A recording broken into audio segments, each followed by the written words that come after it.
এই দৃশ্যটা দেখার পরে বাংলাদেশের পটও পাল্টিয়ে গেছে।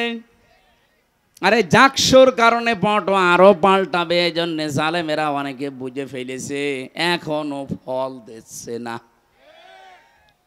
নিজেদের উপরে যারা জুলুম করেছ, কোথায় আজ তারা? যাদের কথা মতো তোমরা ন্যায়কে অন্যায় বানিয়েছো, অন্যায়কে ন্যায় বানিয়েছো, বাংলাদেশে এটা এখন নেই। এই কথা বলেন না কেন? শিক্ষক নামে কিছু কলঙ্ক এখনো পর্যন্ত জাকসুর রেজাল্টের ঘোষণা দেয়নি, অথচ ঘোষণা রাত ৮টা ৯টার ভেতরে দেওয়ার কথা।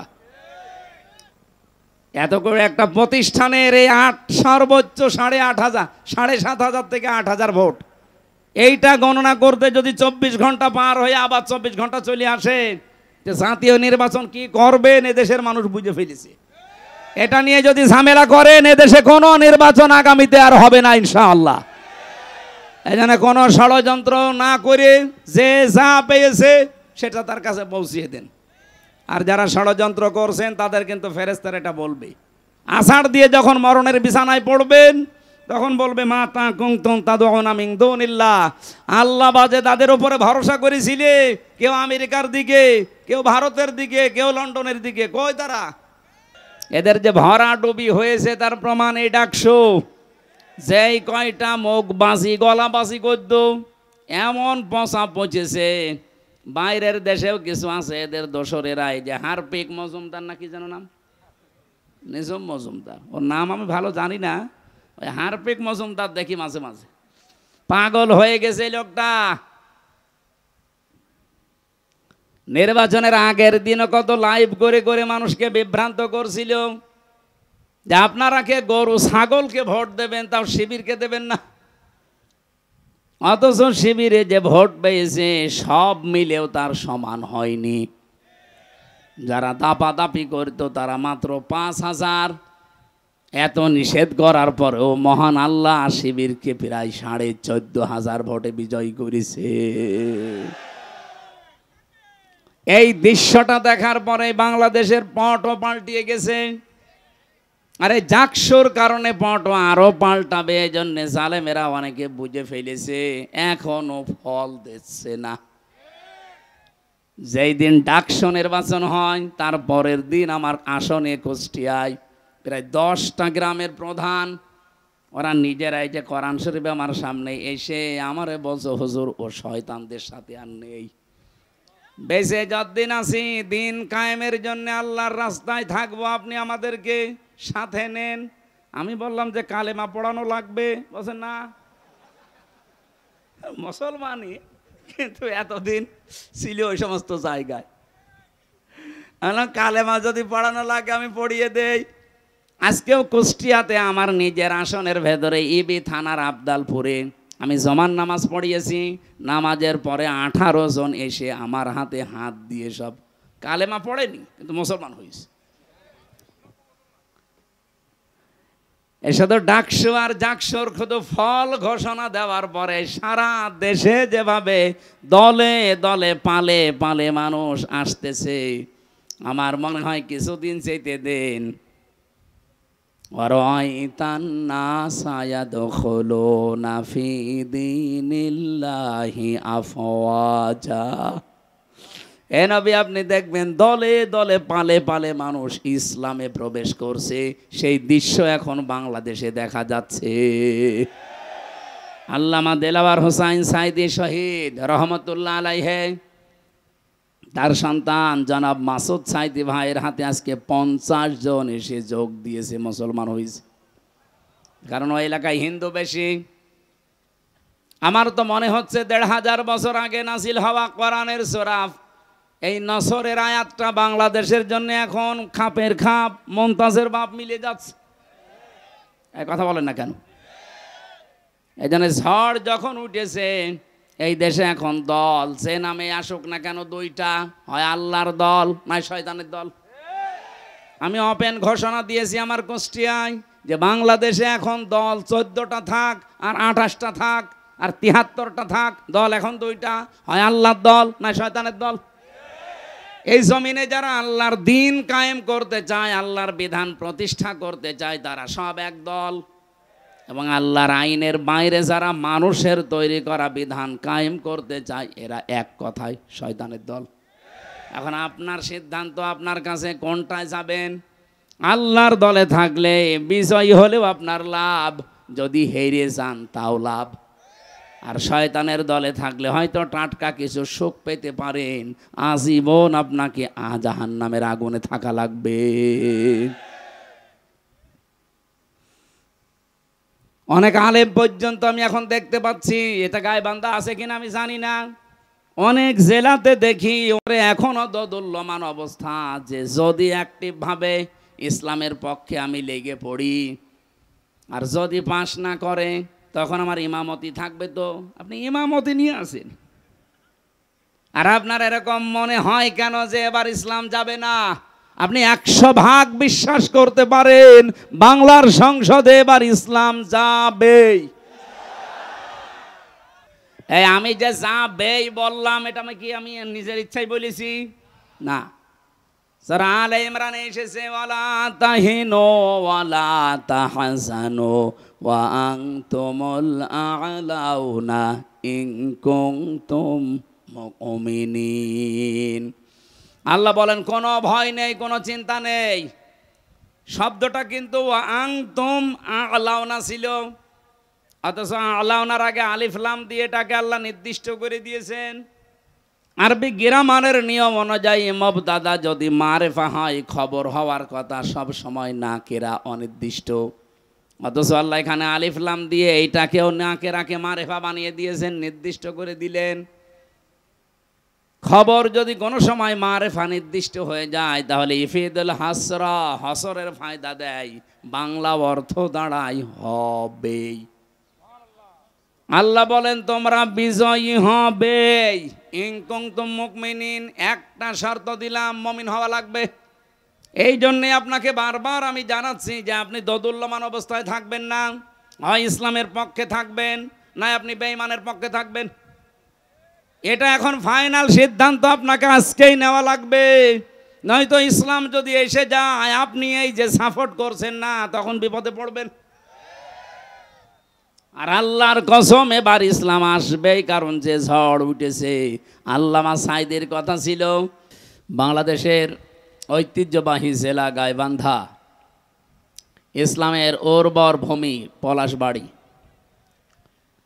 আমার মনে হয় বাংলাদেশে যাবৎ এই 54 বছরের ভেতরে, বিশেষ করে এই 15 বছরে যত নির্যাতন হয়েছে ইসলাম মানার কারণে, সবচাইতে বেশি সাতক্ষীরা, এরপরে গাইবান্ধা। অনেকের বাড়িঘর সাতক্ষীরাতে যাবেন বুলডোজার দিয়ে ভেঙ্গে গড়িয়ে দিয়েছে, এ জেলাতেও কম হয়নি। পলাশবাড়ি থানার টঠিয়া পুকুর ফয়জান্নেসা এতিমখানা মাদ্রাসার তাফসিরুল কোরআন মাহফিল আপনারা লিখেছেন। আমরা তাফসির আকারে কথা বলতে চাই, যদিও এটা সিরাতের মাস, নবীজির জন্মের মাস চলছে। আপনারা বলেন তো, সাবেক ভাইস চেয়ারম্যান ছিলেন এই পলাশবাড়ি উপজেলার, 5 বছর দায়িত্বে ছিলেন, কোনো দুর্নীতি পেয়েছেন তার ভেতরে? আলহামদুলিল্লাহ। সারা বাংলাদেশে জামাত ইসলামী থেকে 18 জন এমপি হয়েছিল, 2 জন মন্ত্রী ছিল, প্রায় 250-এর উপরে উপজেলা চেয়ারম্যান ছিল, 1000-এর উপরে প্রায় ইউনিয়ন চেয়ারম্যান আমরা খোঁজ পেয়েছি, 1500-এর উপরে শুধু মেম্বার ছিল। আল্লাহর শুকরিয়া, এদের একটা মানুষের জীবনে 1 টাকার দুর্নীতিও পাওয়া যায়নি। এরা কি মানুষ না? তা আপনি এর চাইতে আর কি দেখতে চান? এরপরেও যারা গলাবাজি করে, চাপাবাজি করে, আমার মনে হয় গলা চেপে ধরা দরকার শয়তানগুলো। যারা এই কথাগুলো ছড়ায় এদের বিরুদ্ধে। আজকে ডাক্তার জাহিদুর রহমান নাকি একজন নাম, এই লোকটার চেহারার দিকে তাকালে আমার মনে হয় একটা টাটকা নির্ভেজাল শয়তান। বলছে বাংলাদেশ জামাত ইসলামী যদি মুক্তিযুদ্ধও হতো আমি তাদের সাপোর্ট করতাম না, কারণ তারা ইসলাম নিয়ে রাজনীতি করে। এ কথা যে লোকটা বলে তার ঈমান থাকার কথা। এরকম নাস্তিক মার্কা লোক যারা মারা যাবে এই দেশে ঘোষণা দেওয়া দরকার যে তাদের জানাজার নামাজ দরকার নেই, হয় পড়িয়ে ফেলবেন নাই কবরে দিয়ে দেবেন এমনিতেই।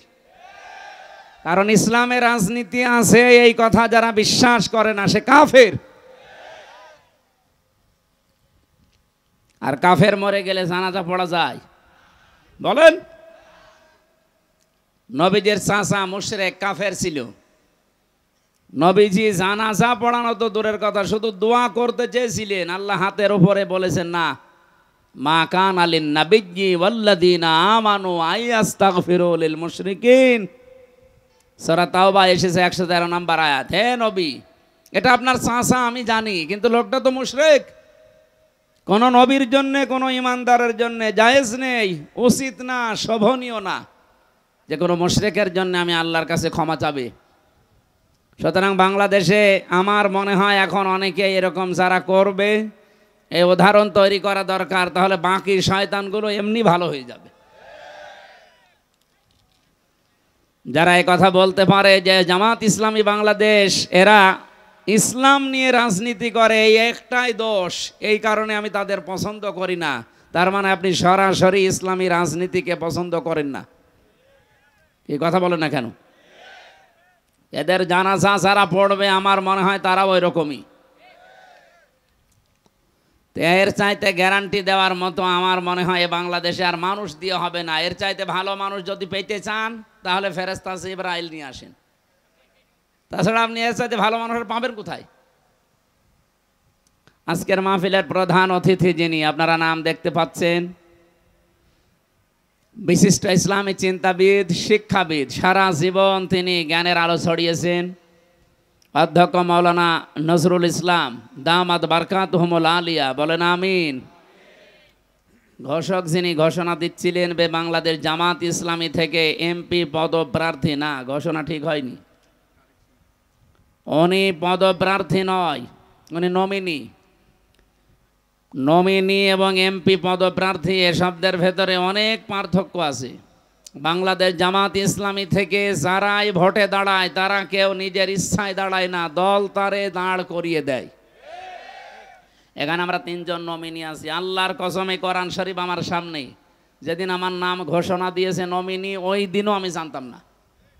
ওনাদেরকেও জিজ্ঞাসা করেন ওনারা জানতো কিনা, ওনারাও জানে না। বাংলাদেশে একমাত্র একটাই দল আছে, সে নমিনি হবে কিনা সে নিজেও জানে না, অথচ এই নমিনি হওয়ার জন্যে, পদ পাওয়ার জন্যে অন্য দলের দিকে তাকান, মারামারি করে মরে যায়।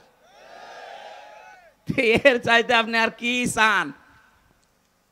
এ দলের ভেতরে কোনো ডাইল খোর নেই, কোনো বাবা খোর নেই, কোনো মদ খোর নেই, কোনো নারী খোর নেই, এমনকি বিড়ি খোরও নেই। আপনি বলেন বিড়ি খোর আছে? আর অন্য যে দলের গলাবাজি করেন বিড়ি না, ও যে কি খায় ও নিজেও জানে না, কোনো দিক থেকে তারা পারে না, শুধু মিথ্যার উপরে ভর করে। কোনো আদর্শ আছে তাদের?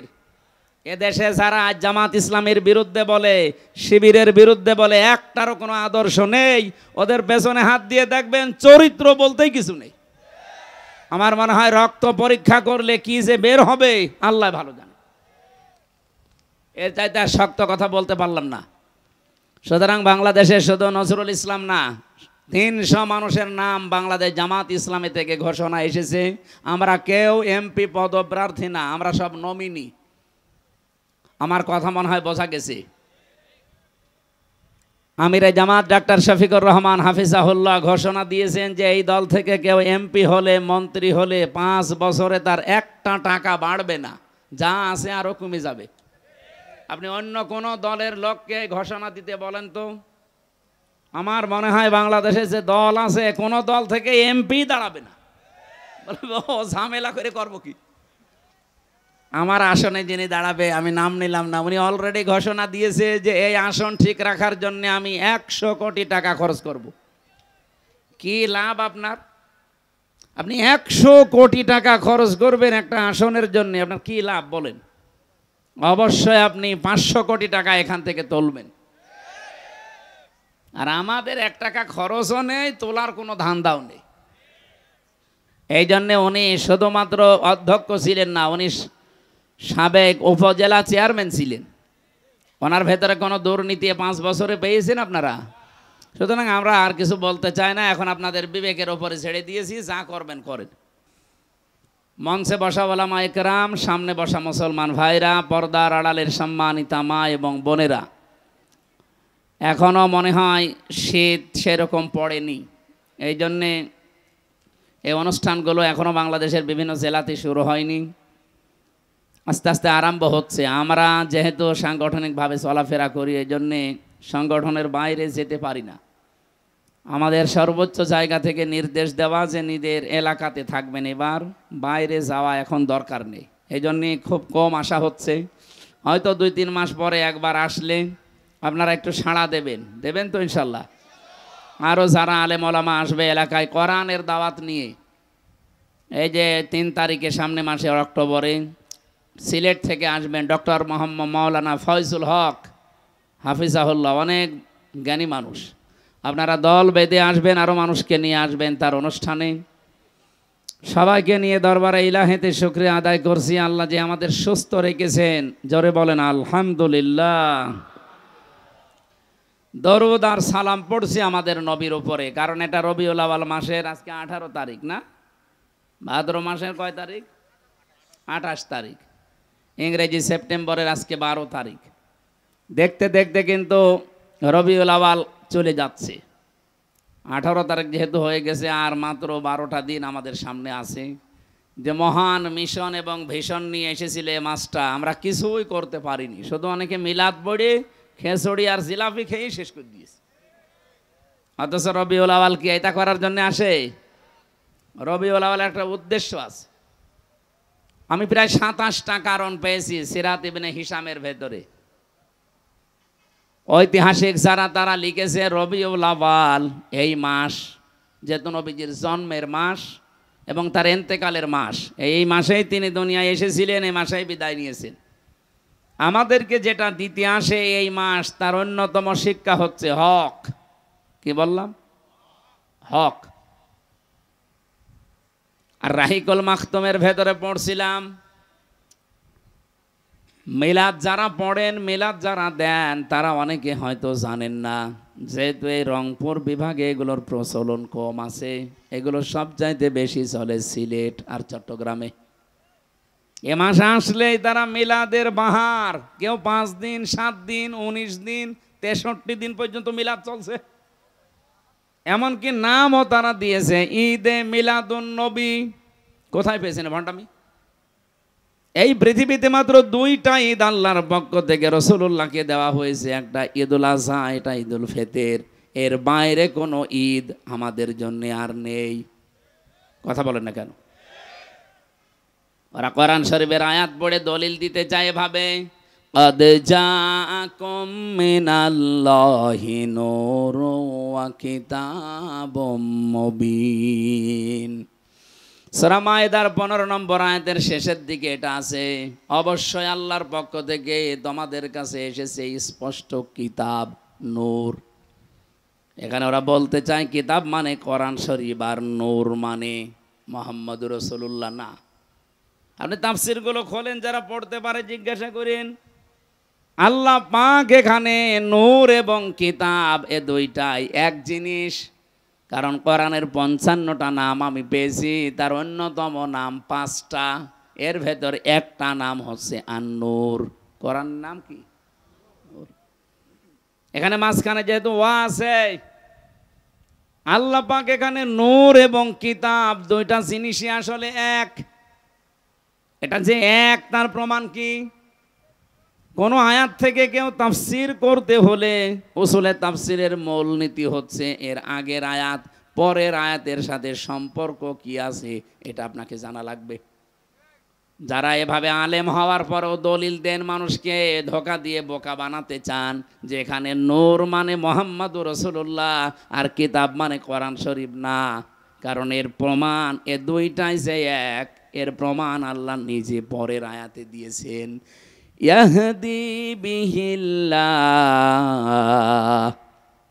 যারা গ্রামার বসে বলেন তো ইয়াহদি বিহিল্লা, বিহি 1 বছর না বহু বছর? এই আপনি কথা বলেন, আপনি জানেন বিহি এটা 1 বছর, ওপরের জিনিস যদি 2টা হবে, আল্লাহ পাক এখানে ইয়াহদি বিহিল্লা দিলেন কেন? যে এইটার দ্বারাই আমি মানুষকে হেদায়েত দেই। সুতরাং এইটার দ্বারা বলতে এখানে যেটার নাম আছে সেটা নূর ওজা কোরআন ওতা। আশা করছি আমি কথা বোঝাতে পেরেছি এই বিহি শব্দটা দিয়ে, মানুষ যেন বিভ্রান্তিতে না পড়ে যে নূর মনে হয় আলাদা, কিতাব মনে হয় আলাদা। না, আল্লাহ এই জন্য জবাব দিচ্ছেন পরের আয়াতে, ইয়াহদি বিহিল্লাহ, আমি আল্লাহ নিজে এইটার দ্বারা হেদায়েত দেই। মানিত্তাবা রিদওয়ানাহু, যে ব্যক্তি অনুসরণ করে চলবে এই কিতাবকে, এই নূরকে, আল্লাহ রাব্বুল আলামিন বলেন আমি নিজে তার উপরে রাজি এবং খুশি হয়ে যাব। বলেন সুবহানাল্লাহ। ও গাইবান্ধাবাসী, কোরআনের আয়াত পড়ে ঠিক, কিন্তু নিজেদের স্বার্থ সিদ্ধির জন্যে, নিজেদের দলীয় চিন্তা ভাবনাকে এস্টাবলিশ করার জন্য অনেক মানুষ কোরআনের ভেতরে নিজের মন মতো রায় ঢুকিয়ে দেয়। কত সুন্নি নাম নিয়ে, কত গরম সুন্নি, ঠান্ডা সুন্নি, মিঠা সুন্নি, কত রকমের নাম নিয়ে আজ বাংলাদেশে যে ষড়যন্ত্র করে চলছে, এই যে মাজার নিয়ে, কবর নিয়ে, এগুলো সব দাদা বাবুদের শেখানো এই মাজার পন্থীদের দিয়ে করা। রাজবাড়িতে, রাজশাহীতে যে ঘটনা ঘটেছে, এর পেছনে শুধুমাত্র ওরা না, এখানে কলকাঠি নাড়ছে দাদারা। এই নরু পাগলার লাশ তুলে যারা পুড়িয়ে ফেলেছে, আপনি ধরেন তাদেরকে, ডিম দেওয়া লাগবে না, শুধু ডিম দেখাবেন, এমনি সব বলে ফেলবে। এই কথা বলছেন? দুর্বিসন্ধি চলছে। এ বাংলাদেশের ভেতরে একটা বিশৃঙ্খল পরিবেশ তৈরি করে দিয়ে আন্তর্জাতিক মডেল যারা আছে তাদেরকে দেখাতে চাইবে যে এই দেশে জঙ্গি ভরে গেছে। অথচ বাংলাদেশে যে জঙ্গি নেই তার প্রমাণ হচ্ছে এই 1 বছর 1 মাস। বলেন তো 1 বছর 1 মাসে একটা জঙ্গি ধরা পড়েছে? যদি আমাদের আপা থাকতো, আর আপনাদের তো ভাবি, ভাবি যদি থাকতো, 1 বছর 1 মাসে মনে হয় কয়েক হাজার আলেমকে জঙ্গি বলে ধরে আটক করে রাখতো। আমারেও ধরে গেছিল, আমার নামে মামলা দিয়েছে, আমি নাকি আনসারুল্লাহ বাংলা টিমের প্রধান। ও সাতাশে কি আমি আজ পর্যন্ত জানি না। আমারে যদি হালকা মামলা দিত যে জামাতের সমর্থক, তাও তো হইতো। বলেন তো কোন মামলা দিয়েছে? জীবনে কোনোদিন আর নামই শুনিনি। আমি ভেতরে যে একজনকে পেয়েছিলাম 3 বছরের ভেতরে, ওনার নাম আব্দুল মতিন। উনি হচ্ছে আল্লাহর দলের সারা বাংলাদেশের প্রধান সভাপতি। একদিন বললাম, মতিন ভাই আপনি তো সারা বাংলাদেশের আল্লাহর দলের সভাপতি, সেক্রেটারিকে? বলছে আমার ছেলে। মানে সভাপতিও ওর ছেলে সেক্রেটারি, এদেশে আর কেউ নেই। এরকম রাম আর বামদের দলও আছে না নেই? এদের যে ভরাডুবি হয়েছে তার প্রমাণ এই ডাকসু। যেই কয়টা মুখবাসী গলাবাসী করত, এমন পচা পচেছে। বাইরের দেশেও কিছু আছে এদের দোসরেরা, এই যে হারপিক মজুমদার না কি যেন নাম, নিজম মজুমদার, ওর নাম আমি ভালো জানি না, ওই হারপিক মজুমদার দেখি মাঝে মাঝে। পাগল হয়ে গেছে লোকটা। নির্বাচনের আগের দিনও কত লাইভ করে করে মানুষকে বিভ্রান্ত করছিল যে আপনারা কে গরু ছাগলকে ভোট দেবেন, তাও শিবিরকে দেবেন না। অথচ শিবিরে যে ভোট পেয়েছে সব মিলেও তার সমান হয়নি। যারা দাপাদাপি করতো তারা মাত্র 5,000। এত নিষেধ করার পরেও মহান আল্লাহ শিবিরকে প্রায় 14,500 ভোটে বিজয়ী করেছে। এই দৃশ্যটা দেখার পরে বাংলাদেশের পটও পাল্টিয়ে গেছে। আরে জাকসুর কারণে পটও আরো পাল্টাবে, এই জন্য জালেমেরা অনেকে বুঝে ফেলেছে, এখনো ফল দিচ্ছে না। যেই দিন ডাকসু নির্বাচন হয় তার পরের দিন আমার আসনে কুষ্টিয়ায় প্রায় 10টা গ্রামের প্রধান ওরা নিজেরাই যে কোরআন শরীফ আমার সামনে এসে আমারে বলছে হুজুর ও শয়তানদের সাথে আর নেই, বেঁচে যতদিন আছি দিন কায়েমের জন্য আল্লাহর রাস্তায় থাকবো, আপনি আমাদেরকে সাথে নেন। আমি বললাম যে কালেমা পড়ানো লাগবে, বলছে না মুসলমানই কিন্তু এতদিন ছিল ওই সমস্ত জায়গায়, কালেমা যদি পড়ানো লাগে আমি পড়িয়ে দেই। আজকেও কুষ্টিয়াতে আমার নিজের আসনের ভেতরে ইবি থানার আবদালপুরে আমি জমান নামাজ পড়িয়েছি, নামাজের পরে 18 জন এসে আমার হাতে হাত দিয়ে সব কালেমা পড়েনি কিন্তু মুসলমান হয়েছে। এসে তো ডাকসু আর জাকসুর শুধু ফল ঘোষণা দেওয়ার পরে সারা দেশে যেভাবে দলে দলে পালে পালে মানুষ আসতেছে, আমার মনে হয় কিছুদিন চাইতে দেন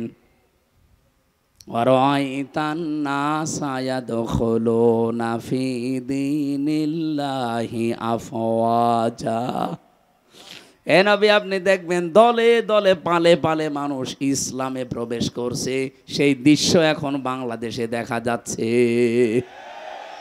আল্লামা দেলাওয়ার হোসাইন সাইদি শহীদ রহমতুল্লাহ আলাইহে তার সন্তান জনাব মাসুদ সাইদি ভাইয়ের হাতে আজকে 50 জন এসে যোগ দিয়েছে, মুসলমান হয়েছে। কারণ ওই এলাকায় হিন্দু বেশি। আমার তো মনে হচ্ছে 1500 বছর আগে নাজিল হওয়া কোরআনের সূরা এই নসরের আয়াতটা বাংলাদেশের জন্য এখন খাপের খাপ মুমতাজের বাপ মিলে যাচ্ছে। এই কথা বলেন না কেন? এই জন্য ঝড় যখন উঠেছে এই দেশে এখন দল যে নামে আসুক না কেন দুইটা, হয় আল্লাহর দল নয় শয়তানের দল। আমি ওপেন ঘোষণা দিয়েছি আমার কুষ্টিয়ায় যে বাংলাদেশে এখন দল 14টা থাক আর 28টা থাক আর 73টা থাক, দল এখন দুইটা, হয় আল্লাহর দল নয় শয়তানের দল। এই জমিনে যারা আল্লাহর দিন কায়েম করতে চায়, আল্লাহর বিধান প্রতিষ্ঠা করতে চায়, তারা সব এক দল। এবং আল্লাহর আইনের বাইরে যারা মানুষের তৈরি করা বিধান কায়েম করতে চায়, এরা এক কথায় শয়তানের দল। এখন আপনার সিদ্ধান্ত, আপনার কাছে কোনটায় যাবেন। আল্লাহর দলে থাকলে বিজয়ী হলেও আপনার লাভ, যদি হেরে যান তাও লাভ। আর শয়তানের দলে থাকলে হয়তো টাটকা কিছু সুখ পেতে পারেন, আজীবন আপনাকে জাহান্নামের আগুনে থাকা লাগবে। অনেক আলেম পর্যন্ত আমি এখন দেখতে পাচ্ছি, এটা গায়বান্ধা আছে কিনা আমি জানি না, অনেক জেলাতে দেখি ওরে এখনো দোদুল্যমান অবস্থা, যে যদি অ্যাক্টিভ ভাবে ইসলামের পক্ষে আমি লেগে পড়ি আর যদি পাস না করে তখন আমার ইমামতি থাকবে। তো আপনি ইমামতি নিয়ে আসেন। আর আপনার এরকম মনে হয় কেন যে এবার ইসলাম যাবে না? আপনি 100% বিশ্বাস করতে পারেন বাংলার সংসদে এবার ইসলাম যাবেই। এই আমি যে যাবেই বললাম, এটা আমি নিজের ইচ্ছাই বলেছি না। সূরা আলে ইমরানে এসেছে ওয়ালা তাহিনু ওয়ালা তাহজানু ওয়া আনতুমুল আ'লাউনা ইন কুনতুম মুমিনিন। আল্লাহ বলেন কোনো ভয় নেই, কোনো চিন্তা নেই। শব্দটা কিন্তু আনতুম আ'লাউনা ছিল, অথচ আ'লাউনার আগে আলিফ লাম দিয়ে এটাকে আল্লাহ নির্দিষ্ট করে দিয়েছেন।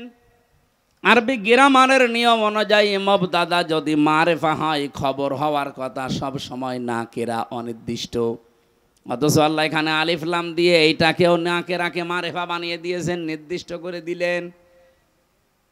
খবর যদি কোনো সময় মারেফা নির্দিষ্ট হয়ে যায় তাহলে ইফিদুল হাসরা, হসরের ফায়দা দেয়, বাংলা অর্থ দাঁড়ায় হবেই। আল্লাহ বলেন তোমরা বিজয়ী হবে ইন কুনতুম মুমিনিন। একটা শর্ত দিলাম, মুমিন হওয়া লাগবে।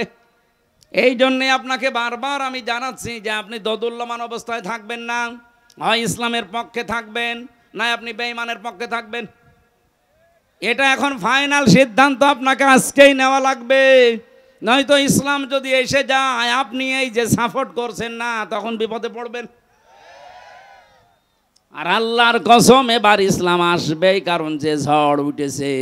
আল্লামা সাইদের কথা ছিল, ঝড় যখন আসে ঝরা পাতাগুলো উপরে ওঠার জন্যে, এদেশে আমরা যারা ঝরা পাতা এদিকে ওদিকে আসি, আল্লাহর কসম এবার উপরে উঠতে চাই। এজন্য কোনো ভয় নেই। ছেলে যদি মায়ে খাতে নিয়ে বলে আমার বাবার সম্পদ আমি পাই কি না পাই, পাই কি না পাই, মানুষ তারে পাগল বলবে না? বলো তুই মাথা খারাপ না পাগল, তোর বাবার সম্পদ তুই পাবি না, গ্রামের লোক পাবে।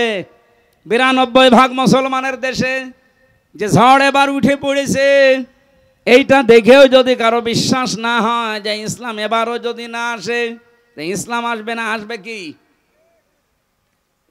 কোথায় 14,500 আর কোথায় 5,000? আপনি টের পাচ্ছেন?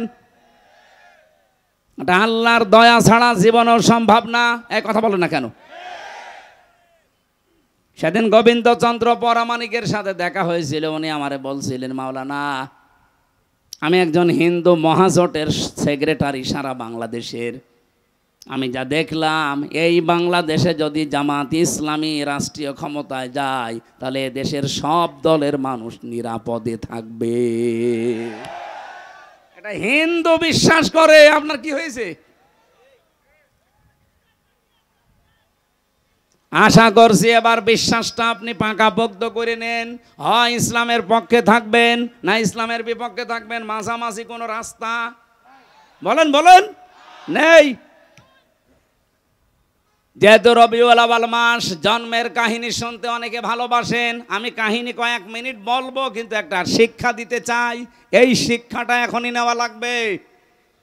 বিশ্বনবী জন্ম নিয়েই 3 জন মহিলার দুধ তিনি পান করেছিলেন। প্রথমে তার নিজের মায়ের, দ্বিতীয় নম্বরে উম্মে আইমান একজন দাসী, 3 নম্বরে হযরতে হালিমাতুস সাদিয়া রাদিয়াল্লাহু তাআলা আনহা। সিরাত ইবনে হিশামের বর্ণনা বলছি, হযরতে হালিমা বলেন আমি মুহাম্মদকে কোলে নিয়ে আমার ডান স্তন দিয়েছি, সে পান করেছে। বাম স্তন তারে দিলাম, সে মুখ বের করে নিল। এই এখানে গল্প করা যাবে না ভাই, পরে। আমি বললাম কেউ আসবেন না, ঘন্টাখানেক সময় দেন, এরপরে যা বলার বলবেন। তিনবার তারে আমি স্তনে মুখ লাগালাম, সে 3 বারই মুখ বের করে দিল। চোখের ইশারা দিয়ে যেন আমারে জানাতে চাই, মা হালিমা জোর করেন কেন? ডান স্তন আমার অধিকার ছিল, আমি পান করেছি। বাম স্তন এটা আমার অধিকার না, এটা আমার দুধ ভাই আব্দুল্লাহর অধিকার।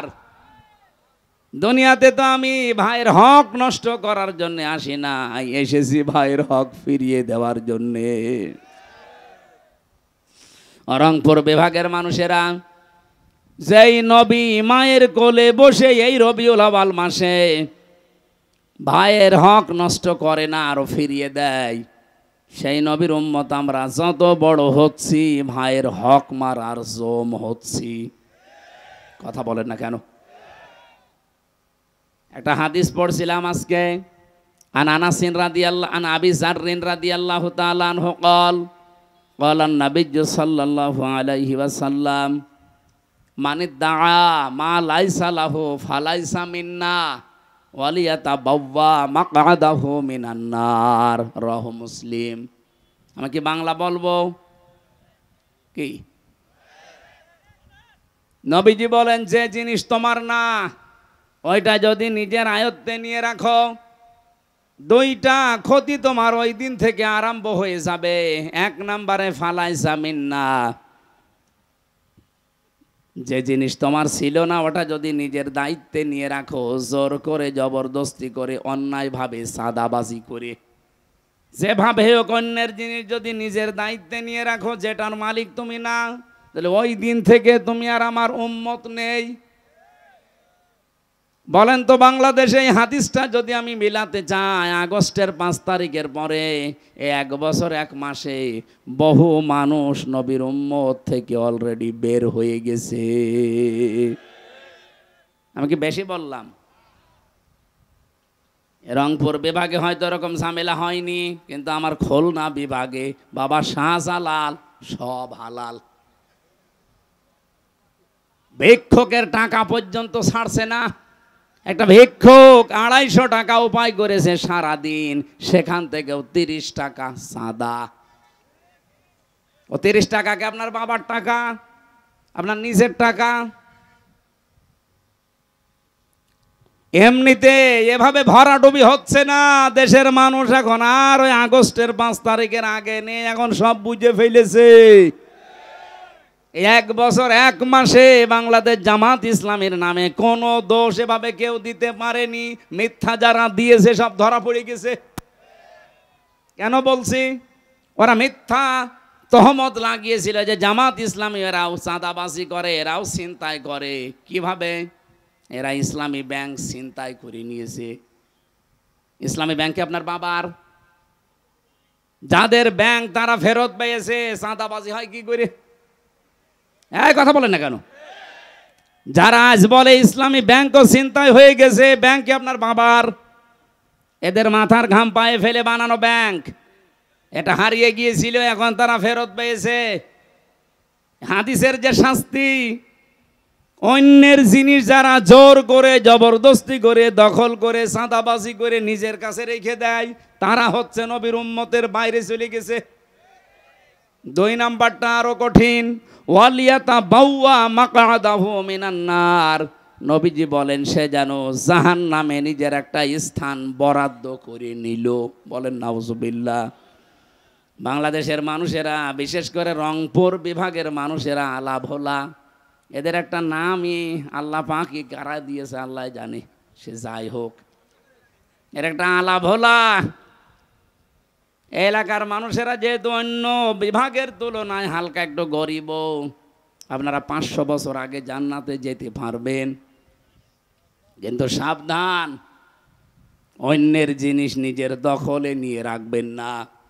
তাহলে অলরেডি আপনি জাহান্নামে নিজের একটা স্থান কিন্তু বরাদ্দ করে ফেলেছেন। দুনিয়ায় যদি এত কষ্ট করার পরে আখেরাতেও একটা জাহান্নামের স্থান বরাদ্দ থাকে, তোর মতো পাগল আর কপাল পোড়া কেউ আছে?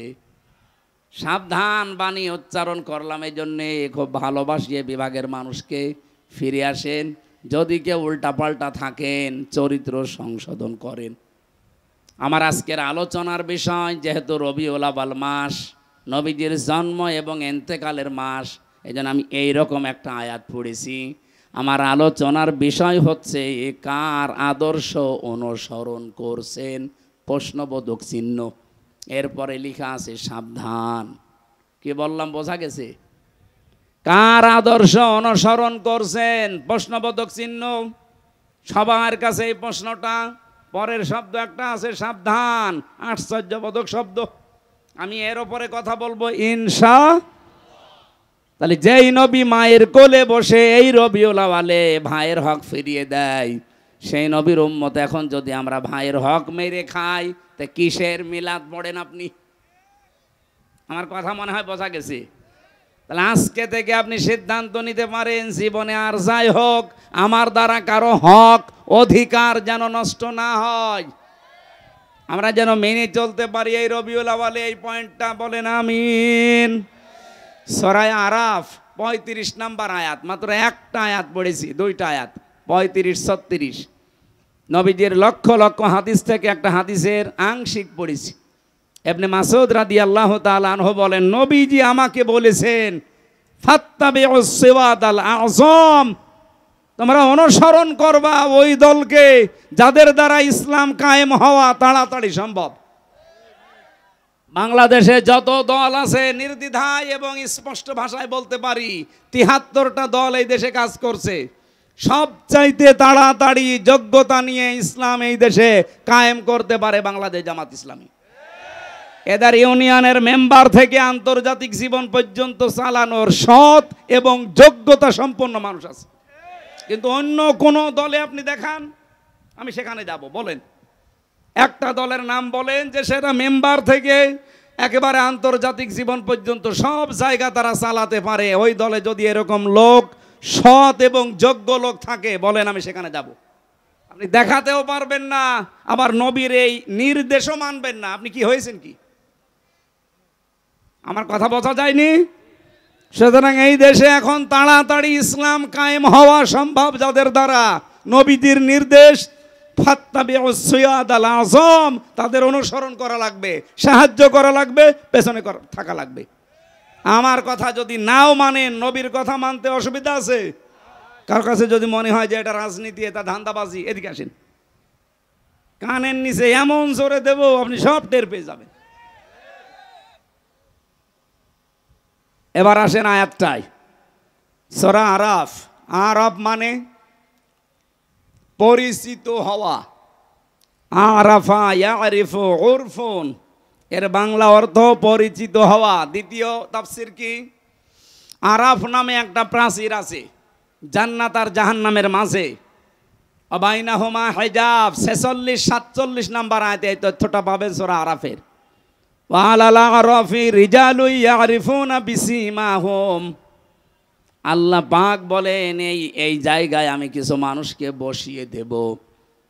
নবীজি যখন আয়াতের ব্যাখ্যাটা করছিলেন, সাহাবায়ে কেরাম সামনে বসা, আল্লাহর নবী বলেন এই মানুষগুলোকে আল্লাহ জাহান্নামে দেবে না, জান্নাতেও দেবে না। সঙ্গে সঙ্গে প্রশ্ন করেছিলেন সাহাবী, হে নবী, এদেরকে আল্লাহ জান্নাতে দেবে না, জাহান্নামও দেবে না, কারণ কি? নবীজি বললেন জান্নাতে এদের দেবে না একটা কারণে, এদের সব ভালো ছিল, মায়ের সাথে আচরণ খারাপ ছিল। বাংলাদেশে এরকম সন্তান নেই? হ্যাঁ, কথা বলেন না কেন? সব ভালো, নামাজ পড়ে, রোজা রাখে, পর্দা করে চলে, ব্যবসা হালাল, কিন্তু মা বাবার সাথে সম্পর্ক ভালো না। এই যে সম্পর্কটা ভালো না, এর পেছনে আমি দুইটা কারণ পেয়েছি। এক নম্বরে, এই ছেলেটাকে ছোটবেলা থেকে এই মা আর বাবা যে শিক্ষাটা দেওয়া দরকার দিনের, এইটা দেয়নি। এই জন্য এই ছেলে আর মেয়ে জানে না যে আল্লাহর পরে মা বাবার স্থান। এরকম শিক্ষা দেশে নেই। আপনি দেখেন ডক্টর মোহাম্মদ ইউনুস, দুই নবীর নাম ওনার, মোহাম্মদ আর ইউনুস, কয় নবী? অথচ কইল কি 1 থেকে 5 পর্যন্ত গানের মাস্টার নিয়োগ দিয়েছে, অথচ 1 থেকে 5 পর্যন্ত কোরআন শেখাতে একটা মাওলানা শিক্ষক নিয়োগ দিতে পারে নাই। কথা বলেন না কেন? গাইবান্ধাবাসী, আমার কুষ্টিয়াবাসীর দাবি যে গানের মাস্টার যদি এই 92% মুসলমানের দেশে 1 থেকে 5 পর্যন্ত নিয়োগ দেওয়া হয়, তাহলে 1 থেকে 5 পর্যন্ত মুসলমানের ছেলে মেয়েদের জন্য একটা আলেম নিয়োগ দেওয়া লাগবে। এ দাবি আপনারা করেন না? কারা করেন দেখি? লিল্লাহে তাকবীর।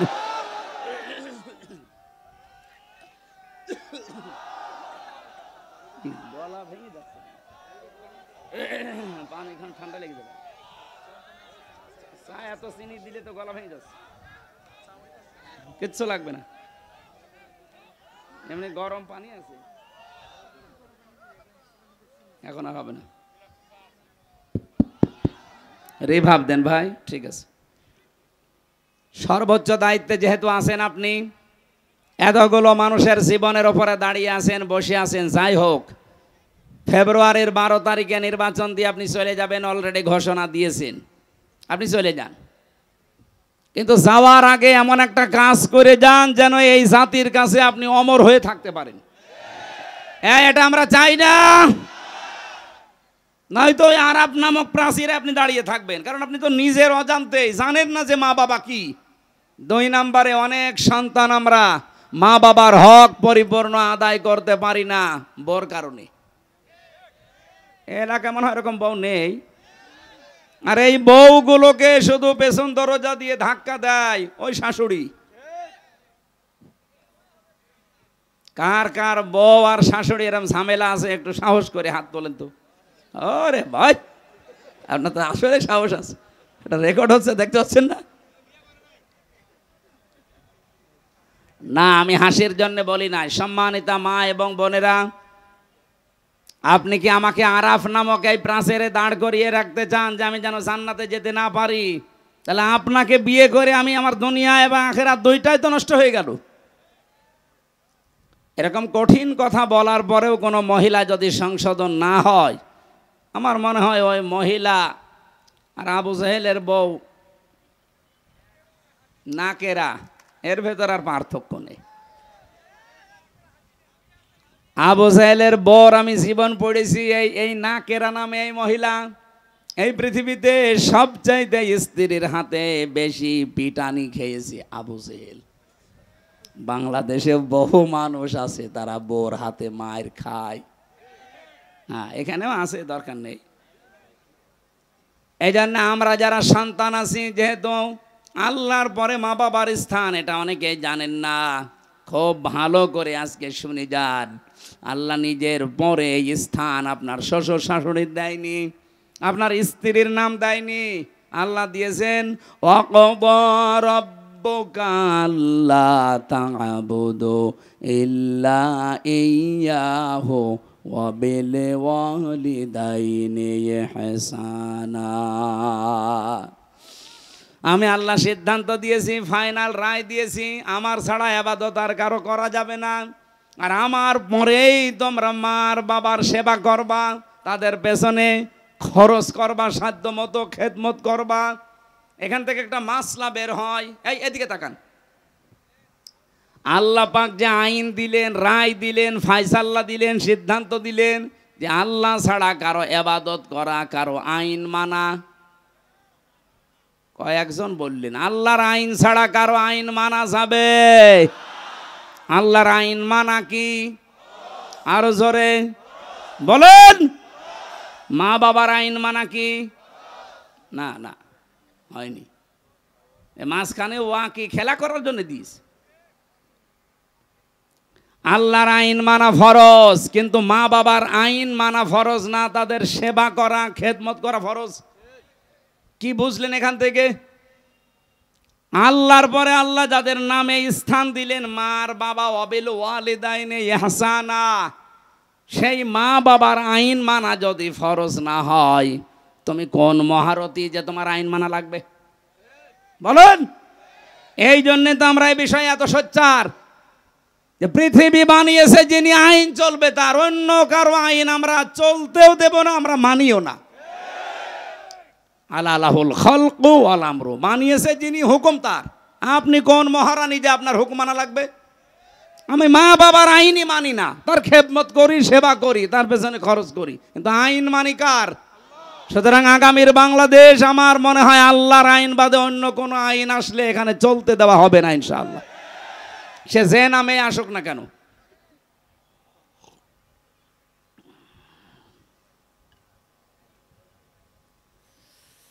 গাইবান্ধাবাসী, এ পর্যন্ত আমি স্টপ করলাম। আপনি বুঝে ফেলেছেন যে মা বাবার সাথে বেয়াদবি করলে, তাদের হক আদায় না করলে আপনি জান্নাতে যেতে পারছেন না, ওই জায়গায় দাঁড়াবেন। নবীজি বলেন এই লোকগুলো জাহান্নামেও যাবে না। সাহাবী বলেন হুজুর এরা জাহান্নামে যাবে না কেন? বিশ্ব নবী জানিয়েছেন এরা দিন কায়েমের জন্য দুনিয়াতে চেষ্টা করেছে, এই জন্য আল্লাহ জাহান্নামে দেবে না।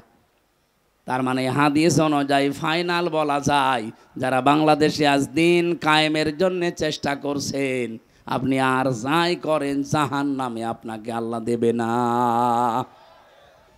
এজন্য এখনো যারা অ্যাক্টিভ হতে পারেননি বাংলাদেশে, একামতে দিনের দায়িত্ব পালন করবেন, আপনি কর্মী হবেন। এখনো যারা আসতে পারেননি, আসেন ফিরে, আপনাকে দিয়ে আল্লাহ কাজ করাতে চাই। আপনার যদি মন তৈরি না হয়, জোর করে আল্লাহ কিন্তু নিয়ে আসবে না। আল্লাহু ইয়াজতাবি ইলাইহি মাইয়াশা ওয়া ইয়াহদি ইলাইহি মাইয়ুনিব। আল্লাহ পাক যাকে ইচ্ছা মনোনীত করেন, নির্বাচিত করেন, পছন্দ করেন, আল্লাহ তাকে সিলেক্টেড করেন। তাকে কোন মানুষ? ইয়াহদি ইলাইহি মাইয়ুনিব, তাকে আল্লাহ হেদায়েত দেন যেই লোকটা আল্লাহর দিকে মন থেকে ফিরে আসতে চায়। সুতরাং একামতে দিনের কাজ আপনাকে দিয়ে আল্লাহ করাবে যদি আপনার মন তৈরি হয়। আপনি আর সাধারণ মানুষ তখন এক না। এজন্য মন তৈরি করে ফেলেন, সিদ্ধান্ত নিয়ে ফেলেন, এই দেশে দিন কায়েম হওয়ার আগ পর্যন্ত আমার কোনো বিশ্রাম নেই। এক কথা বলেন না কেন? আবু তালেব সরকার যদি পারে, মাওলানা নজরুল ইসলাম যদি পারে, আব্দুল করিম যদি পারে, আমি পারবো না মানে? আমি মনটা ওদের মতো তৈরি করে দেখেন, আল্লাহ আপনাকেও ময়দানে কাজে লাগিয়ে দেবে। এর আগে একটা শব্দ আছে, এটা আমাকে খুব ভাবায়। বাংলাদেশের বহু আলেম, অনেক পীর পর্যন্ত এ রাস্তায় আসতে চায় না, বিভিন্ন ফতোয়া দেয়। এবার আপনি তাদের কথা শোনেন তো। কাবুরং আলাল মুশরিকিনা মা তাদউহুম ইলাইহি। হে নবী, আপনি মানুষকে যেদিকে ডাকেন দিন কায়েম করা লাগবে, এই কথা শুনলে সবচাইতে বেশি মন খারাপ হবে, খারাপ লাগবে, রাগ করবে মুশরিকরা। সুতরাং এই বাংলাদেশে আমরা যারা দিন কায়েমের কথা বলি, আল্লাহর বিধান কায়েমের কথা বলি, এ কথা শুনলে যে পীর রাগ করে, এ কথা শুনলে যে ইমাম রাগ করে, এ কথা শুনলে যে হাজি রাগ করে, সে যেন বিশ্বাস করে তার জীবনে কোনো না কোনো কায়দার শিরিক হচ্ছে, আর শিরিক হলে সে লোকটা মুশরিক। আমি আশা করি কথা বোঝাতে পেরেছি।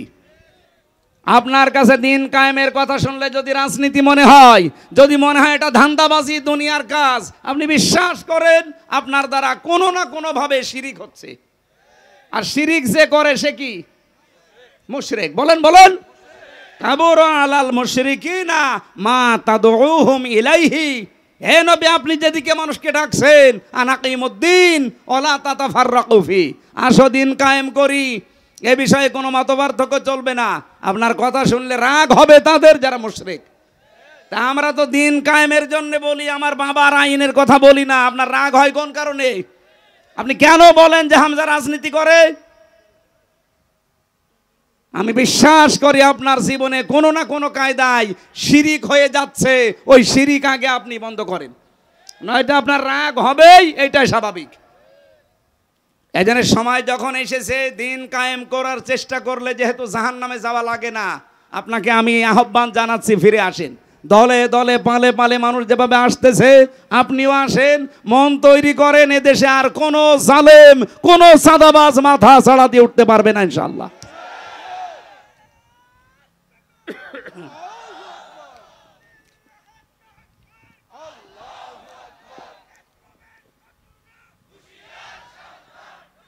এই কি বললো? ইসলামের নাকি ইসলামের? ইসলামের কি? আমার ভাইরা, সূরা আরাফের যে আয়াত পড়েছি, এবার আমি আয়াত থেকে কথা বলার জন্য প্রবেশ করছি। আল্লাহ ডাক দিয়েছেন বনি আদম সন্তানদের। আমরা বনি আদমের সন্তান না? বলেন বলেন। হ্যাঁ, আপনার দল আলাদা থাকতে পারে, আপনি রাজনীতি আলাদা দল করতে পারেন, কিন্তু আপনি আদমের সন্তান কিনা বলেন, নাকি শয়তানের সন্তান? আল্লাহ পাক ডাক দিয়েছেন ইয়া বানি আদামা ইম্মা ইয়াতিয়ান্নাকুম রাসূলুম মিনকুম। হে বনি আদম সন্তানেরা, যদি তোমাদের কাছে আসে তোমাদের ভেতর থেকেই কোন রসুল, এই এদিকে তাকান, আল্লাহ কিন্তু রসুল এক বচন দেননি, রসুলুন দিয়েছেন বহু বচন। মিনকুম, তোমাদের ভেতর থেকেই, মধ্য থেকে যদি কোনো রসুল আসে। আমার প্রশ্ন, এখন পৃথিবীতে রসুল আছে? আছে। রাসূল আছে মানে রসুলের নায়েবরা আছে।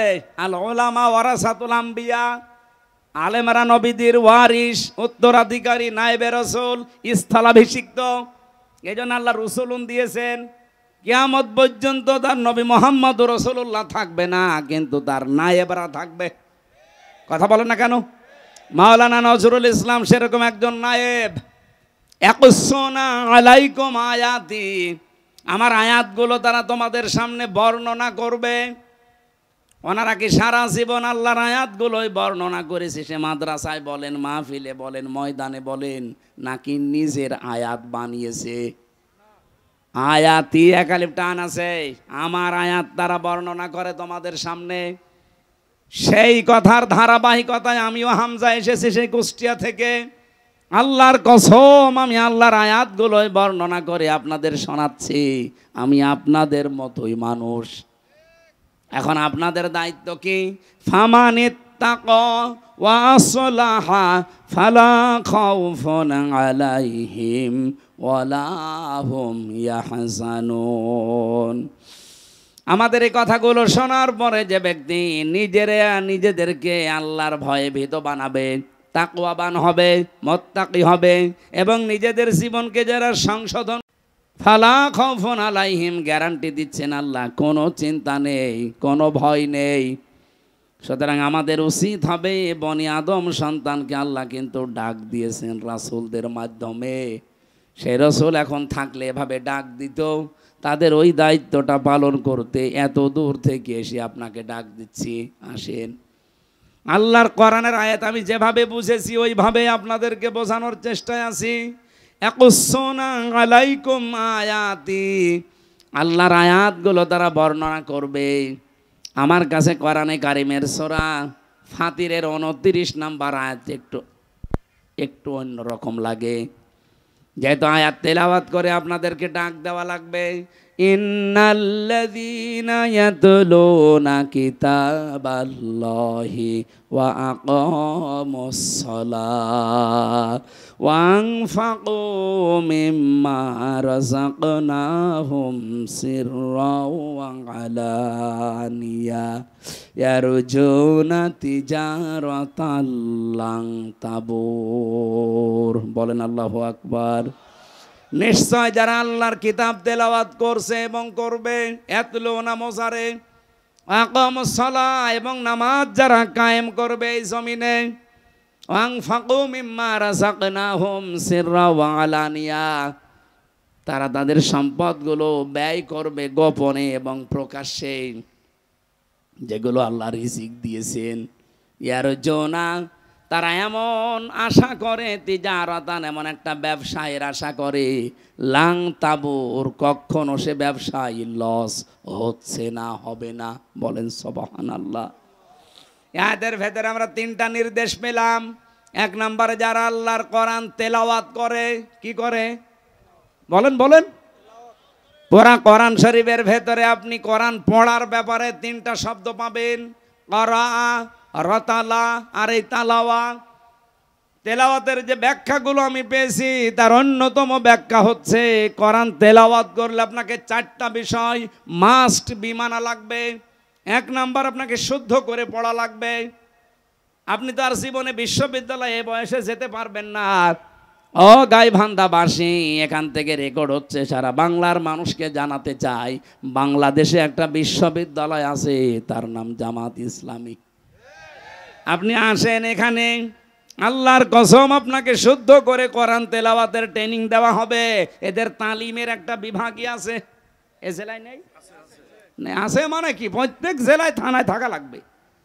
আপনাকে আসলেই তারা, আজকে যে 18 জন ফর্ম পূরণ করে আমার হাতে, ওই যে কালেমা পড়েনি কিন্তু মুসলমান হয়েছে, ওদের প্রত্যেককেই বলেছি আপনারা কোরআন যারা পড়তে পারেন না আগে শুদ্ধ করে পড়া লাগবে। শুধু পড়া না, প্রতিদিন যা পড়েন ওটা আপনি মাতৃভাষায় বোঝেন কিনা ওটা আবার লিখে রাখা লাগবে। এরকম বিশ্ববিদ্যালয় আপনি বাংলাদেশে আর কোন জায়গায় আছে দেখান? নেই, আমি পাইনি। 2-1টা পেয়েছি, সেটা জামাত ইসলাম থেকে ধার করা। অন্য যারা আছে শুরু করেছে তারা এখান থেকে ধার করে চালাচ্ছে, অথচ এদের 15টা পয়েন্ট প্রতিদিন পূরণ করা লাগে। আপনি যদি জীবন আর কিচ্ছু না করেন, শুধু 6 মাস একটু ট্রেনিং দেন, আপনি এমনি ভালো হয়ে যাবেন। তাহলে আল্লাহর কিতাব তেলাওয়াতের প্রথম শর্ত শুদ্ধ পড়া, এরপরে বোঝা, এরপর আপনি যা বুঝলেন ওটা নিজে মানবেন। 4 নম্বরে যা মানেন ওটা যেন মানুষ মানতে পারে সেই ব্যবস্থা করে দেওয়া লাগবে। এই জন্য বাংলাদেশ জামাত ইসলামের কর্মী যারা, জামাত কর্মী মানে এই সমাজকর্মী।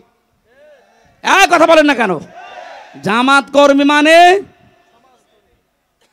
আপনি আল্লাহর কোরআন তেলাওয়াত করতে গেলে এই পয়েন্টগুলো আপনার সামনে চলে আসবে। আকামুস সালাহ, 2 নম্বরে নামাজ কায়েম করা লাগবে। ও বাংলার মুসলমানেরা, 54 বছর আমরা স্বাধীন হয়েছি, এই দেশে কি আজও নামাজ কায়েম হয়েছে? কি আছে? নামাজ পড়া আছে, আমরা নামাজ পড়ি। ফাসাল্লি লিরাব্বিকা, আপনার রবের জন্য নামাজ পড়েন। মাত্র একটা জায়গায় আল্লাহ কোরআনে দিলেন যে নামাজ পড়ো, আমরা সবাই নামাজ পড়ি। অথচ 82 জায়গায় আল্লাহ দিয়েছেন আকামুস সালাহ, নামাজকে কায়েম করো। এই কথা বলতে গেলে আপনার কাছে রাজনীতি মনে হয়, ধান্দাবাজি মনে হয়। আমার মনে হয় আপনি আল্লাহকেও ধান্দাবাজি বলবেন। কথা বলেন না কেন? আমি কি কোনোদিন বলেছি যে আমার দাদাকে প্রতিষ্ঠা করা লাগবে? বলেন। আমি সেই বিশ্ববিদ্যালয়ে ফার্স্ট ইয়ার থেকে এখানে আসি, সেই 12 সাল থেকে কোনোদিন আজ পর্যন্ত বলেছি যে আমার বাবা রিয়াজউদ্দিন তার আদর্শ কায়েম করা লাগবে? যতদিন বলেছি আল্লাহর কোরআন কায়েম করার চেষ্টা চালান, নামাজকে আপনি সংসদে নিয়ে যান। তখন সলিমদ্দি ভাই চলো নামাজ পড়তে যাই বলা লাগবে না? ইসলামকে আমরা এই 54 বছরে শুধু অনুরোধের জায়গায় রেখেছি, আদেশের জায়গায় নিতে পারিনি। কথা বলেন না কেন? আগামীতে ইসলাম কি অনুরোধের জায়গায় থাকবে না আদেশের জায়গায় যাবে? ওখান থেকে আদেশ আসবে, ডু ইট, এটা কর। আকামুস সালাহ। মাওলানা নজরুল ইসলামের মতো, আব্দুল করিমের মতো এই বাংলাদেশে 151 জন যদি এবার যেতে পারে সংসদের প্রথম অধিবেশনে, তাদের বলা লাগবে, মাননীয় স্পিকার আমরা নামাজের বিল চাই। সূরা হজ 41 নম্বর আয়াত। আমি কি বানিয়ে বলছি? ওনারা করবে ওটা 100 ভাগ। যদি না করে ওনাদের ভোট দেওয়ার দরকার নেই। আল্লাযীনা ইম্মাক্কান্নাহুম ফিল আরদি আকামুস সালাহ। আমার এই সমস্ত মুমিন বান্দাদের আমি যদি রাষ্ট্রীয় ক্ষমতা দান করি, তারা সর্বপ্রথম নামাজ কায়েম করবে। এই জন্য নামাজ কায়েমের আন্দোলন বাংলাদেশে কোন দল করে আপনি নিজেই জানেন। বহু দল আছে দেশে নামাজ পড়ার কথা বলে, কিন্তু নামাজ কায়েম করা লাগবে এ কথা বলে শুধু জামাত ইসলামী বাংলাদেশ। 3 নম্বরে খরচ করা লাগবে আপনার যা আছে, প্রকাশ্যে হোক গোপনে হোক। এর জন্য আমরা আশা করি এমন একটা ব্যবসার লাংতাবুর, জীবনেও কোনো লস নেই। এই জন্য যে 3টা কর্মসূচি, যেহেতু বাংলাদেশ জামাত ইসলামী এই 3টা হাতে নিয়েছে, এই জন্য আহ্বান জানাচ্ছি। আমরা বর্ণনা করে আপনাদেরকে আল্লাহর আয়াত থেকে তেলাওয়াত করে করে শুনিয়েছি। এখন আপনার বিবেকে যা লাগে আপনি তাই করেন। এরপরে আল্লাহ জানিয়েছেন, আল্লাযীনা কাযযাবু বিআয়াতিনা ওয়াস্তাকবারু আনহা। আমার এই সহজ সরল আয়াতগুলো শোনার পরে যারা মিথ্যা প্রতিপন্ন করে, আস্তাকবারু আনহার, অহংকার করে মুখ ফিরিয়ে চলে যায়, যে এরকম কথা বলেই থাকে, এরকম অনেকে বলে না, উলাইকা সাহাবুন নার হুম ফিহা খালিদুন। এরা চিরকাল জাহান্নামে থাকবে, এরা জাহান্নামের অধিবাসী। বলেন নাউজুবিল্লাহ। এরপরে যে কথাগুলো আমি পড়েছি এর আয়াতের পরে, ফামান আযলামু মিম্মান ইফতারা আলাল্লাহি কাযিবান আও কাযযাবা বিআয়াতি। ওই লোকটার চাইতে বড় জালেম আল্লাহর দৃষ্টিতে আর কেউ নেই, যে লোকটা আল্লাহ সম্পর্কে মিথ্যা রচনা করে অথবা আল্লাহর আয়াতকে মিথ্যা প্রতিপন্ন করে। উলাইকা ইয়ানালুহুম নাসিবুহুম মিনাল কিতাব। তার কপালে যেটা লেখা আছে, এখানে কিতাব মানে তাকদীর, তার তাকদীরে কপালে যেটা লেখা আছে তার কাছে সেটা পৌঁছাবে। সুতরাং ডাকসু বলেন, জাকসু বলেন, রাকসু বলেন আর চকসু বলেন, যাই বলেন, কপালে যেটা লেখা আছে ওটা পৌঁছাবে, যতই ষড়যন্ত্র হোক। কোন ষড়যন্ত্র কাজে লাগবে না ইনশাল্লাহ। হাত্তা ইযা জাতুহুম রুসুলুনা ইয়াতাওয়াফাউনাহুম। হঠাৎ যখন তাদের কাছে মরণের ফেরেশতা চলে আসবে, ক্বালু, তারা বলবে, আইনা মা কুনতুম তাদউনা মিন দুনিল্লাহ। নিজেদের উপরে যারা জুলুম করেছো, কোথায় আজ তারা, যাদের কথা মতো তোমরা ন্যায়কে অন্যায় বানিয়েছো, অন্যায়কে ন্যায় বানিয়েছো। বাংলাদেশে এটা এখন নেই। এই কথা বলেন না কেন? শিক্ষক নামে কিছু কলঙ্ক এখনো পর্যন্ত জাকসুর রেজাল্টের ঘোষণা দেয়নি, অথচ ঘোষণা রাত 8টা-9টার ভেতরে দেওয়ার কথা। এত করে একটা প্রতিষ্ঠানের এই সর্বোচ্চ 8,500, 7,500 থেকে 8,000 ভোট, এইটা গণনা করতে যদি 24 ঘন্টা পার হয়ে আবার 24 ঘন্টা চলে আসে, যে জাতীয় নির্বাচন কি করবেন এদেশের মানুষ বুঝে ফেলেছে। এটা নিয়ে যদি ঝামেলা করেন, এদেশে কোনো নির্বাচন আগামীতে আর হবে না ইনশাআল্লাহ। এই জন্য কোনো ষড়যন্ত্র না করে যে যা পেয়েছে সেটা তার কাছে পৌঁছিয়ে দেন। আর যারা ষড়যন্ত্র করছেন তাদের কিন্তু ফেরেশতারা এটা বলবে। আষাঢ় দিয়ে যখন মরণের বিছানায় পড়বেন, তখন বলবে, মা তা কুনতুম তাদউনা মিন দুনিল্লাহ। আল্লাহ বাদে তাদের উপরে ভরসা করেছিলে, কেউ আমেরিকার দিকে, কেউ ভারতের দিকে, কেউ লন্ডনের দিকে, কই তারা? কলু, ওরা বলবে দল্লু আন্না, আমাদের থেকে এ লন্ডন আমেরিকা ইন্ডিয়া সব উদা হয়ে গেছে। আমি কি বানালাম এটা? এখন যদি বলেন লন্ডন কোথায়, এদিকে আসেন, আসেন এদিকে আসেন, আমি দরকারে তাফসির এখন লিখবো। কলু দল্লু আন্না, আমাদের থেকে তারা উধাও হয়ে গেছে। কারা? যাদের কথা মতো আমরা এই ন্যায়কে অন্যায় বানাতাম। এরপরও জানি অনেকের বিবেক খুলবে না, বিশেষ করে এই হারফিক মজুমদার, এই ডাক্তার জাহেদ, এরকম বহু মানুষ এখন আছে ঘাপটি মেরে, যারা এই 15.5 বছরে এই 5 আটা গোলাম ছিল এই জালেমদের। শাহিদও, তারা বলবে আলা আনফুসিহিম, আমরা নিজেরাই সাক্ষী দিচ্ছি আমাদের নিজেদের উপরে, আন্নাহুম কানু কাফিরিন, আমরা কাফের ছিলাম। আল্লাহ রাব্বুল আলামিন এরপরে কিছু আদর্শের কথা জানিয়েছেন, যে যারা জাহান্নামে প্রবেশ করবে, ওরা জাহান্নামে প্রবেশ করেই দেখতে পাবে ওদের পূর্বে যারা ওই জিন আর মানুষের ভেতরে যারা পথভ্রষ্ট করেছিল, ওরা আগুনের ভেতরে। ওরা বলবে কুল্লামা দাখালাত উম্মাতুল লানাত উখতাহা হাত্তা ইযা দারাকু ফিহা জামিআ ক্বালাত উখরাহুম লিউলাহুম রাব্বানা হাউলাই আযাল্লুনা ফাআতিহিম আযাবান দি'ফাম মিনান নার ক্বালা লিকুল্লিন দি'ফুন ওয়ালাকিন লা তা'লামুন। জাহান্নামে প্রবেশ করে যখন দেখতে পাবে তাদের পূর্বপুরুষ, এতদিন যাদেরকে মেনে চলতো, মানুষের তৈরি করা আইন কায়েমের জন্য যারা চেষ্টা করতো, ওরা সব জাহান্নামের আগুনে এরা প্রবেশ করে ওদেরকে লানত দিতে থাকবে যে তোদের কারণে আজকে আমরা জাহান্নামে। ওরা বলবে আমাদেরকে বদদুয়া দিয়ে কোনো লাভ নেই। যেই বলবে আল্লাহ এদের কারণে জাহান্নামে এসেছি, এদেরকে ডবল শাস্তি দাও, আল্লাহ ধমক দিয়ে বলবেন সাবধান, 2 জনে আজকে ডবল শাস্তি। আমার মনে হয় এগুলো সব বানানো কথা, 100% সত্য কথা, অথেন্টিক কথা, কোরআনের কথা। আপনি বাড়িতে যে সূরা আরাফের 35, 36, 37, 38 নম্বর আয়াত মিলিয়ে দেখেন, আপনার সাথেও মিলে যাবে। এই জন্য কার আদর্শ অনুসরণ করে চলছেন, শেষে আবার তার সাথে জাহান্নামে যাওয়া লাগে কিনা। আমার তো ভয় হয়, এরকম বহু মানুষ ইয়াকদুমু কওমাহু ইয়াউমাল কিয়ামাতি ফাআওরাদাহুমুন নার ওয়া বিসাল বিরদুল মাওরুদ, সূরা হুদ 112 নম্বর আয়াত, না 99 নম্বর আয়াত। আল্লাহ বলেন যেই নেতা, যেই দলের নেতা জাহান্নামে যাবে, ওই দলের কর্মীরা নেতার সাথে জাহান্নামে যাবে। যদিও এটা ফেরাউনের জন্য নাযিল হয়েছে, এটা কিয়ামত পর্যন্ত থাকবে। এই জন্য এই যে এমন কোনো মানুষের আদর্শ অনুসরণ করা যাবে না, এমন কোনো নেতার পেছনে থাকা যাবে না, যে লোকটা জাহান্নামে যাচ্ছে তার সাথে আপনিও যাবেন। আল্লাহ আমাদের হেফাজত করুন, বলেন আমিন। সম্মানিত মা বোন যারা এসেছেন, আপনাদের মেয়েদের বালেগা হয়ে গেলেই তাদের নামাজের তাকিদ দেবেন এবং আদেশ করবেন। মেয়েরা বালেগ হয় যখন তাদের শরীর খারাপ আরম্ভ হয়। সে 12 বছরে হতে পারে, 13 বছরে, 14 বছরে, 15 বছরে যখন হয়, তখন থেকেই তাকে নামাজের ইঙ্গিত দেবেন, আদেশ দেবেন, এবং যেভাবেই হোক নামাজ আদায় করাবেন। হেলায় খেলায় যদি নষ্ট করেন, ও যদি জাহান্নামে যায়, না জাআলহুমা তাহতা আকদামিনা, আপনাকে ডাক দিয়ে মুখে জোড়া লাথি দিয়ে জাহান্নামে নিয়ে যাবে। সুতরাং আমাদের মা বোনদেরকে আল্লাহ হেফাজত করুন। আমি কণ্ঠটা বসে গেছে, আর 1 ঘন্টা পার হয়ে গেছে। আমি মেয়েদের ওপরে কয়েকটা বই লিখেছিলাম ছেলে থাকতে, 3টা। দাম্পত্য জীবনে যাদের সমস্যা চলছে, সমাধান কি করে করা লাগে, এই বইটা ছেলেদের একটা, মেয়েদের একটা। আর আপনার আদর্শ কে হবে, এরকম 6 জন মানুষের নাম লেখা আছে।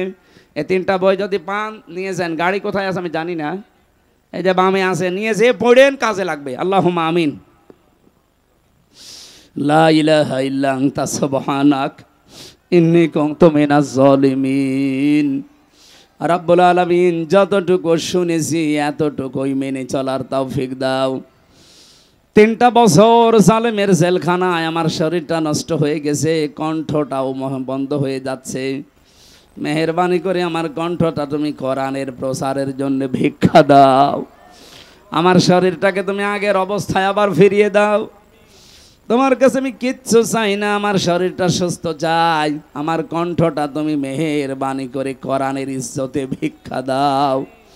এ মাহফিলের আয়োজন করতে গিয়ে আজকে আবু তালেব সরকার সহ যত ভাইরা কষ্ট স্বীকার করেছে, বিশেষ করে সম্মানিত সভাপতি আইল্লা সহ সভাপতি সহ প্রধান অতিথি, বিশেষ অতিথি, যত মানুষের নাম দেখলাম, যে মানুষগুলো এই অনুষ্ঠানের জন্য যে যেইভাবে শ্রম দিয়েছে তার দিকে তোমার রহমত এগিয়ে দাও।